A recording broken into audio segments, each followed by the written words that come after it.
아주 반갑네요. 사랑하고 축복합니다.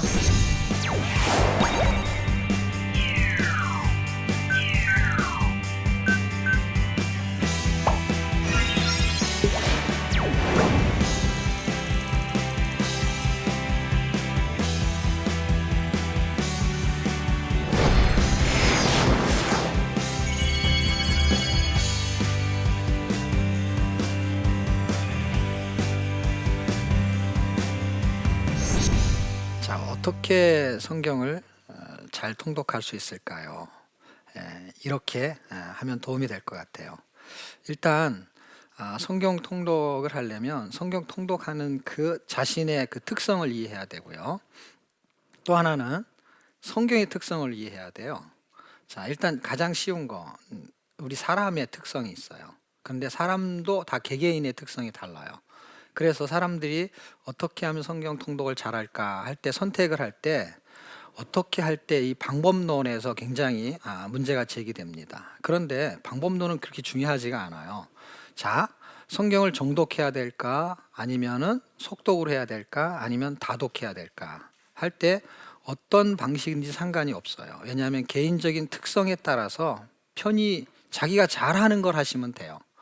다시 말하면 성경을 통독해서 그걸 습득하는 그 방법이 속독이나 다독이나 정독에 의해서 좌우되지 않기 때문에 그렇습니다. 그래서 여러분이 편한 걸 선택하시면 돼요. 그리고 여러분이 가장 잘하는 걸 선택한다고 해서 성경이 잘 깨달아지는 건 아니에요.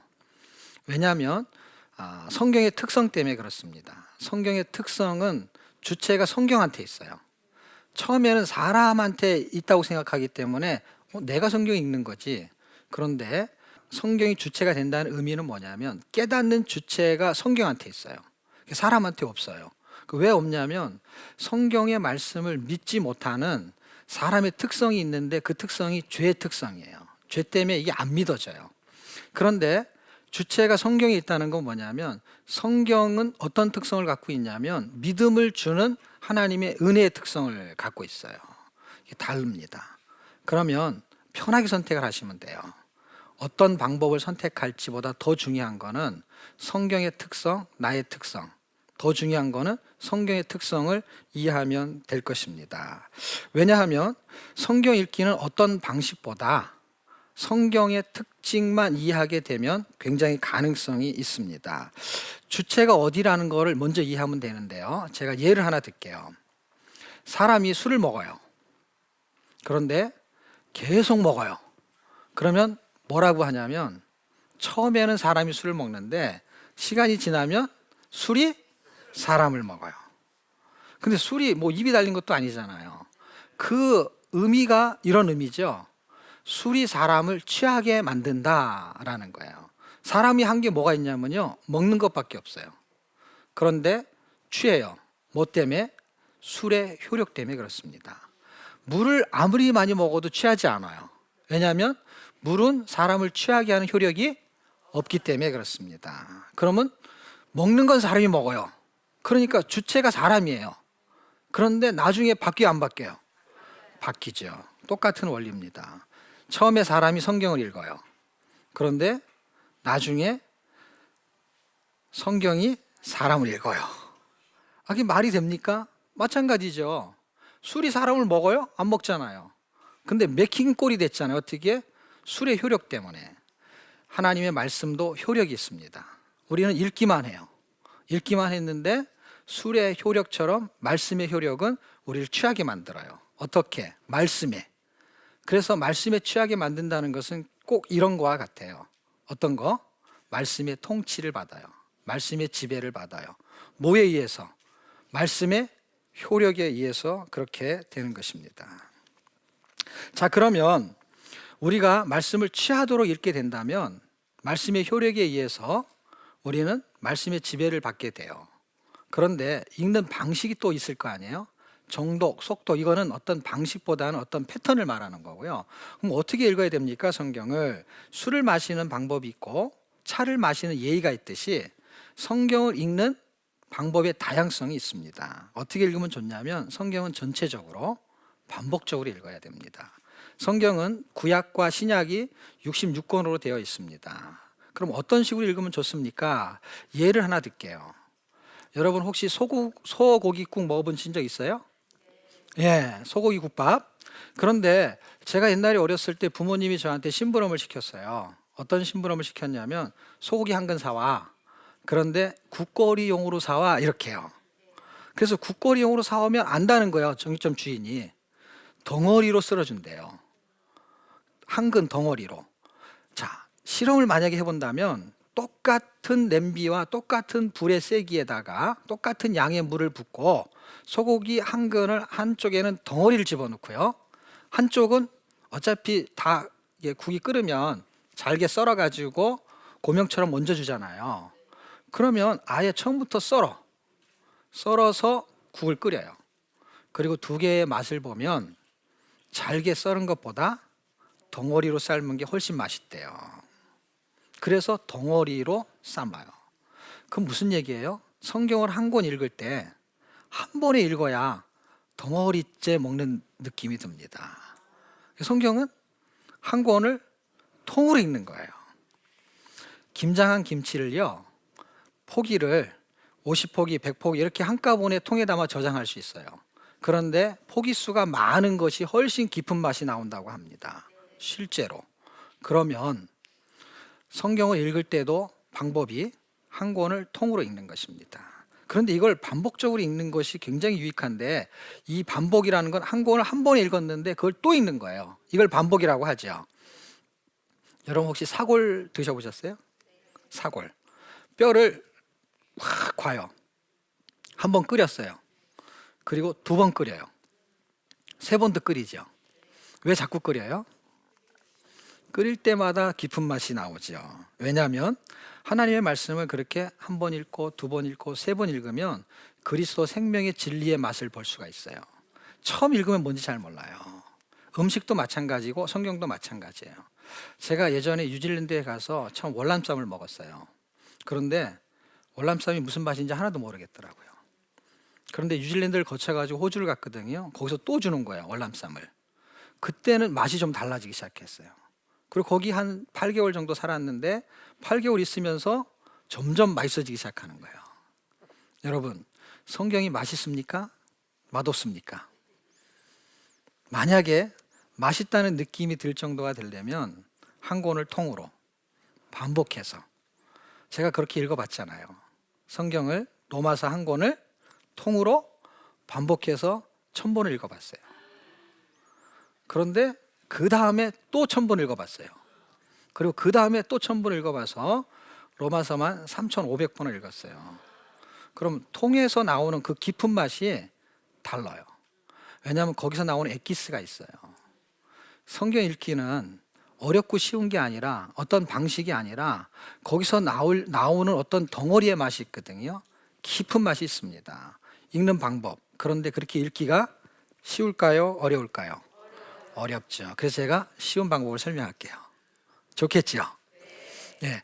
어떤 사람은 성경을 읽으면은요, 에너지가 소진되는 사람이 있고요. 어떤 사람은 성경을 읽으면 에너지가 충전되는 사람이 있어요. 근데 어떤 사람이 그러냐? 자, 보세요. 성경을 읽는데 성경이 무슨 말인지 잘 모르겠어요. 이해도 안 되죠. 잘 깨달아지지 않지요. 재미도 없지요. 연대 순서도 뒤죽박죽 돼 있죠. 사람 이름도 어렵죠. 그런데 그것을 알으려고 여기서 애를 쓰잖아요. 애를 쓰면 에너지가 소진되겠죠.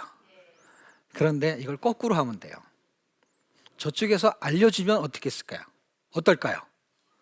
이쪽에서 성경을 읽고 있는데 그걸 캐내려고 하면 굉장히 힘이 드는데 저쪽에서 자꾸 비밀을 알려주는 거예요. 재밌어지기 시작하는 거예요. 에너지가 충전되는 사람은 주체가 바뀌는 거예요. 내가 성경을 읽고 있는 건 분명한데 성경이 나를 읽게 만드는 거고, 내가 깨달으려고 하는 노력이 있는 건 분명한데 성경이 나를 깨닫게 하는 쪽에다가 초점을 잡는 거예요. 그러면은 주체가 바뀌는 거고, 주체가 바뀌면은 에너지가 충전이 되게 돼 있습니다. 이걸 반복적으로 읽는 것은 충전이 되는 것과 동일한 효과가 있는데 음식물하고 아주 비슷합니다. 우리가 아침 먹었죠. 점심 드셨죠. 저녁 드실 거죠. 내일 또 드실 거죠. 그 다음날 또 드실 거죠. 밥을 계속 먹어요. 밥만 먹는 게 아니라 음식물은 계속 섭취를 해요. 근데 그렇게 섭취하면은 섭취를 안 하게 되면 사람이 살 수가 없기 때문에 섭취를 할 수밖에 없습니다. 그런데 그 영양분을 다 알고 먹는 분이 얼마나 될까요? 여러분이 여태까지 드셨던 거, 앞으로 드실 거, 그 내용물에 대한 영양가가 있을 거 아니에요? 그 영양가를 다 알고 먹지는 않아요. 만약에 모르고 먹는다고 가정해도 그 영양가는 내 안에서 발휘가 될까요, 안 될까요? 발휘가 되죠. 우리가 성경을 읽는데 성경이 어떤 에너지가 있는지를 잘 모르고 읽을 수 있습니다. 왜? 무슨 말인지 모르니까요. 그런데 그걸 읽어야 돼요. 근데 읽는데 내용이 뭔지 몰라요. 그럼 여러분이 밥 드실 때 정말 영양가가, 이게 비타민C가 얼마나 있고 비타민 D가 얼마나 있고 이걸 모르는데도 막 드시잖아요. 그런데 성경도 몰라도 괜찮아요. 왜냐하면 드시게 되면 성경에는 분명히 우리가 몰라도 영양가가 있어요. 예수를 만나고 믿으면 구원이 발생하고, 그리고 그분이 믿어지면 구원의 삶을 살 수 있는 하나님의 은혜가 흐른다는 것을. 그럼 성경은 내용을 모르고도 읽게 되면 반드시 효력을 발생하는데, 음식물처럼 똑같이 음식을 먹으면 살이 되고 피가 되고 나머지는 배설이 돼요.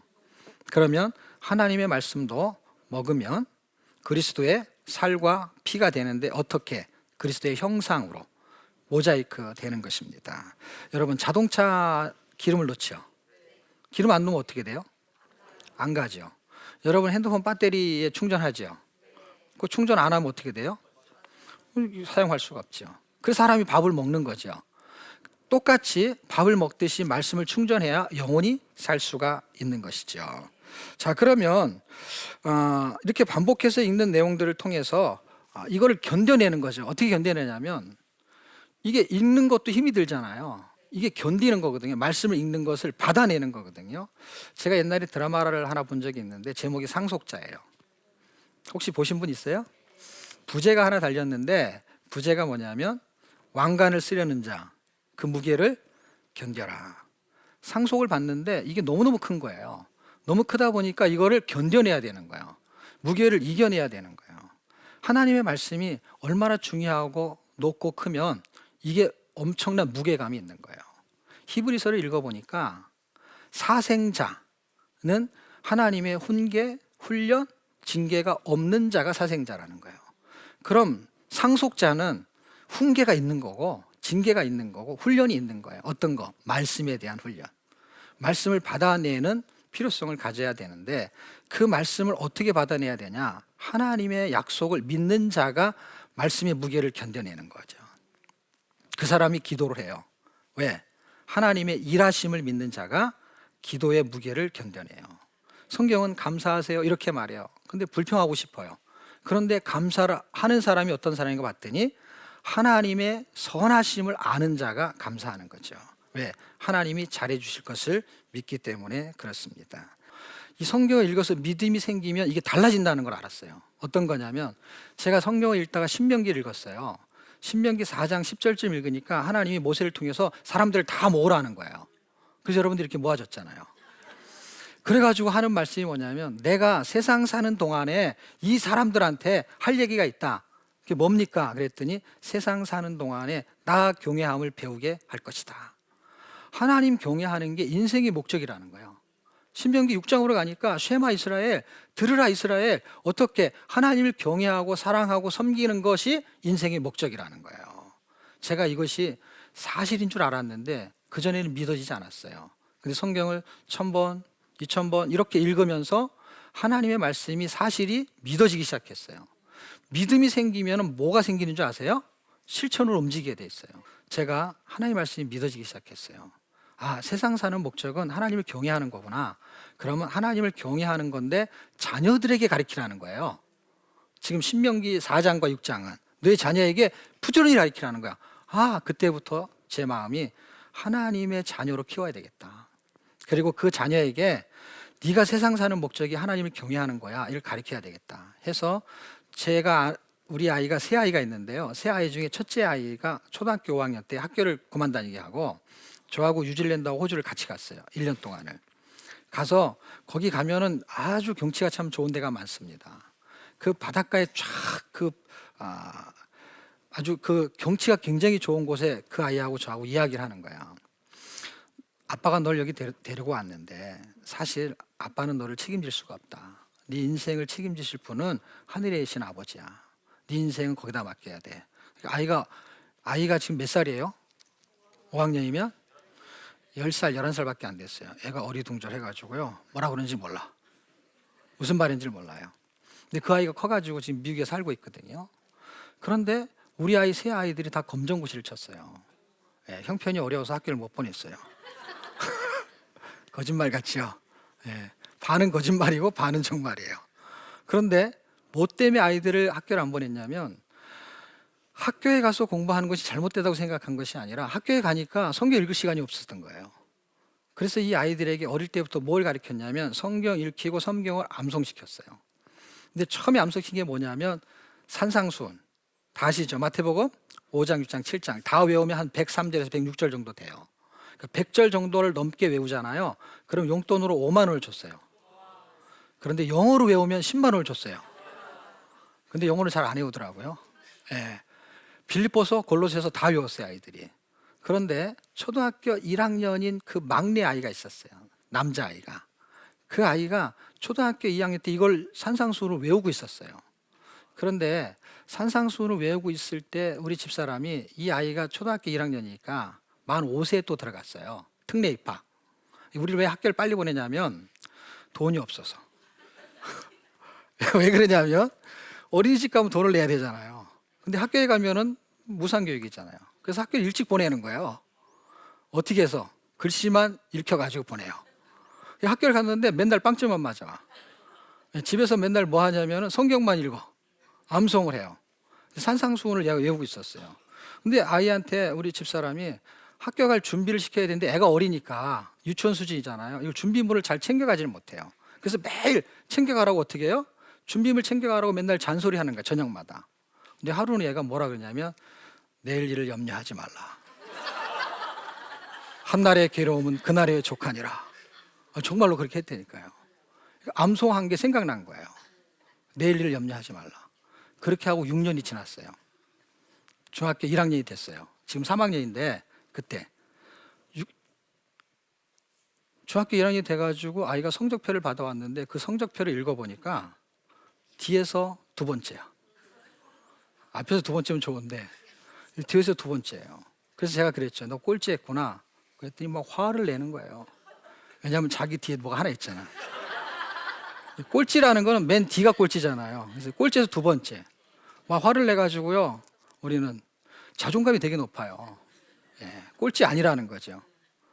그래서 그 아이는 내일 일을 염려하지 않아요, 지금도. 그래서 우리도 걔를 염려하지 않아. 왜냐하면 하나님이 염려하시겠죠. 예. 사람도 이렇게 말합니다. 자녀를 어떻게 키웠습니까? 두 아이가 미국에 가 있어요. 근데 어떻게 키웠습니까? 물어봐요. 홈스쿨링을 물어봐요. 왜냐하면 학교를 안 보냈으니까. 그런데 우린 이렇게 대답합니다. 홈스테이라고. 집에서 해준 거는 뭐냐면 먹여주고 재워준 것밖에 없어요. 학원도 안 보냈어요. 그럼 검정고시 치는 아이들이 학원 안 가고 집에서 다 검정고시 치렀어요. 둘째 아이는 재밌게도요. 중학교 3학년 나이에 대학에 들어갔어요. 대학에 들어가가지고 3학년을 올해 마쳤어요. 3학년 1학기를. 올 8월에. 그리고 올 8월에 미국에 갔어요. 근데 수업을 따라가는 게 중학교 3학년 아이가. 점점 점수가 높아져요. 대학교 1학년 1학기 때요. 점수를 B학점을 맞아왔어요. 근데 그 아이가 레포트를 쓸 때 앞에다 표지를 쓰는 방법을 모르는 아이예요. 왜냐하면 중학교, 고등학교를 안 다녀봤잖아요. 초등학교만 다녀봤잖아요. 그리고 나이가 중3 나이에 대학교 1학년이 됐어요. 이걸 따라가는 거예요. 근데 지금 로마서를 지금 16장까지 암송을 하고 있거든요. 미국에서. 물론 산상수훈 다 외웠고요. 성경을 읽고 외우면 머리가 좋아진다는 걸 알았어요. 그리고 학교 수업을 따라가요. 대학생 수업을 따라간단 말이에요. 미국에서 그 수업을 따라가요. 지금 그 아이는 나이가 18살밖에 안 됐어요. 그런데 어학연수를 하고 있고요. 그리고 큰 아이도 물론 대검을 보고 대학에 들어갔어요. 1년 일찍. 제가 하나님이 저에게 믿음을 준 거를 실천을 해보니까 하나님은 더 풍성하게 해줍니다. 우리는 어떻게 공부해서 실력이 훌륭합니까? 이렇게 물어보는데 홈스테이는요, 공부를 가리키는 게 아니잖아요. 그럼에도 불구하고 하나님이 그의 영혼을 책임지게 만들면 하나님이 그 영혼을 하나님이 책임진다는 걸 깨닫게 되었습니다. 놀라운 은혜를 발견했어요. 그리고 한번 실천해 볼 만해요. 하나님이 책임지시는 아이로 키우기 위해서 믿음을 가지고 말씀을 가르쳐 봤습니다. 왜? 사람은 땅에 뿌리를 내리고 살려고 해요. 근데 나무는 땅에 뿌리를 내는 게 사는 게 맞아요. 그렇죠? 그런데 성도는, 그리고 하나님의 자녀는 땅에 뿌리를 내리면 안 돼요. 하늘에 뿌리를 내려야 돼요. 왜냐하면 사람이 이렇게 발을 땅에 딛고 살아요. 그렇지만 머리는 하늘로 두고 살잖아요. 그래서 뿌리가 땅에 있는 게 아니라 위에 있어요. 왜냐하면 뿌리가 영양분을 공급받아요. 그런데 나무는 뿌리를 밑으로 내려 영양을 공급받지만 사람은 머리가 뿌리예요.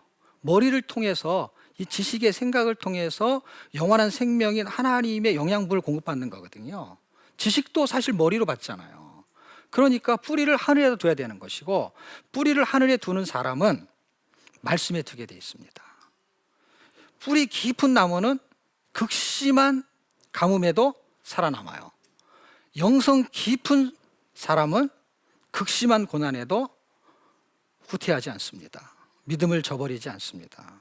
여러분, 말씀에 뿌리 두기를 축복합니다. 뿌리 깊은 인생이 되기를, 영성 깊은 인생이 되기를 축복합니다. 감사합니다.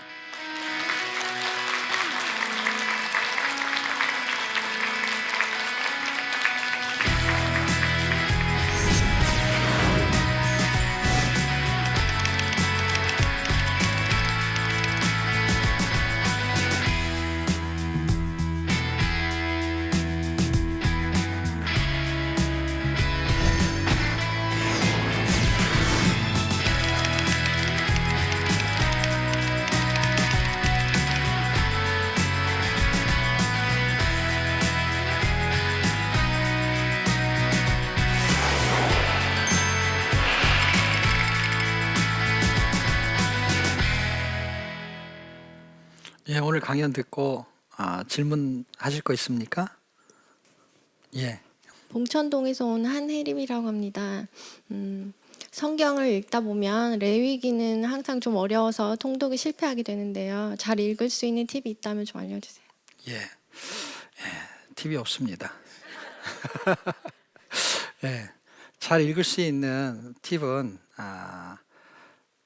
레위기 자체에다가만 신경을 쓰지 말고요. 레위기를 또 설명해 놓은 다른 책이 있어요. 예를 들면 히브리서 같은 책. 히브리서를 먼저 읽으면 조금 도움이 됩니다. 그래서 히브리서의 부분도 1장에서 13장까지 다 읽을 필요가 없고요. 한 5장에서 한 10장 사이 이렇게 읽게 되면은 제사법에 대한 이야기를 해요. 그러니까 제사에 대한 기준을 이해하지 못하면 어려워요.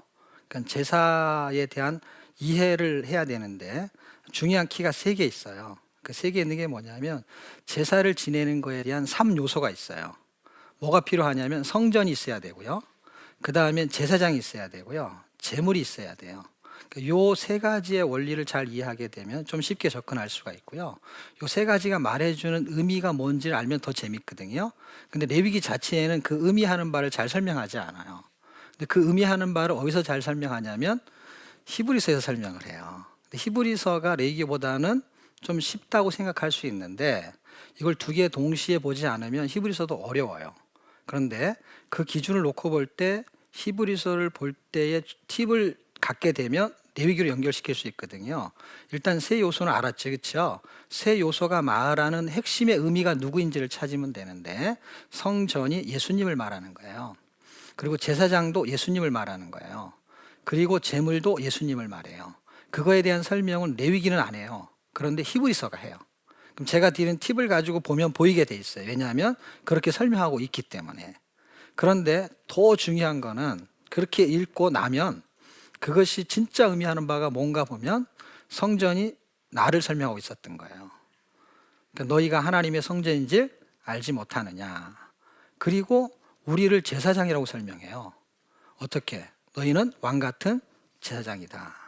그리고 3번째, 제물이 필요하잖아요. 그 제물이 성전에 동물 제물이 예수님이라고 했는데 저하고 무슨 상관이에요? 우리하고 상관이 있어요. 왜냐하면 로마서 12장 1절을 보면은 우리가 산 제사라는 거예요. 산 제물이라는 거예요. 결국 레위기를 볼 수 있는 아주 중요한 팁은 히브리서를 통해서 그 제사의 3요소가 예수님이란 걸 발견하고 그 다음에는 우리가 예수님처럼 살아야 된다는 3요소가 우리에게 있다는 걸 발견한다면 아주 중요한 원리를 레위기를 통해서 찾아낼 수 있을 것 같습니다. 예, 감사합니다.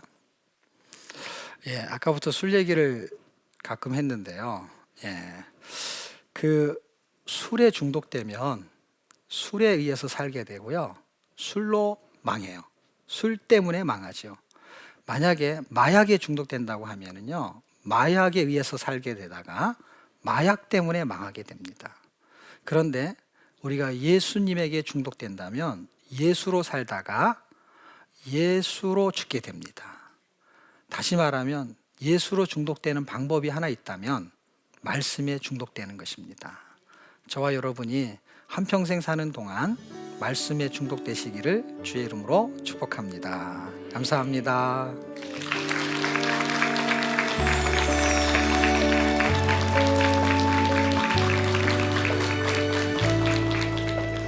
제가 바오밥집을 하면서 너무 감사한 건 뭐냐면 하나님과 저와 사랑하는 관계고 우정의 관계고 스토리가 생긴다. 우리가 눈에 보이지 않는 하나님을 어떻게 경험하며 어떻게 만지며 어떻게 우리가 그분과 같이 인생을 동행하겠습니까? 어떻게 사역을 할 거예요? 밥집에는 예수 그리스도가 계셔요.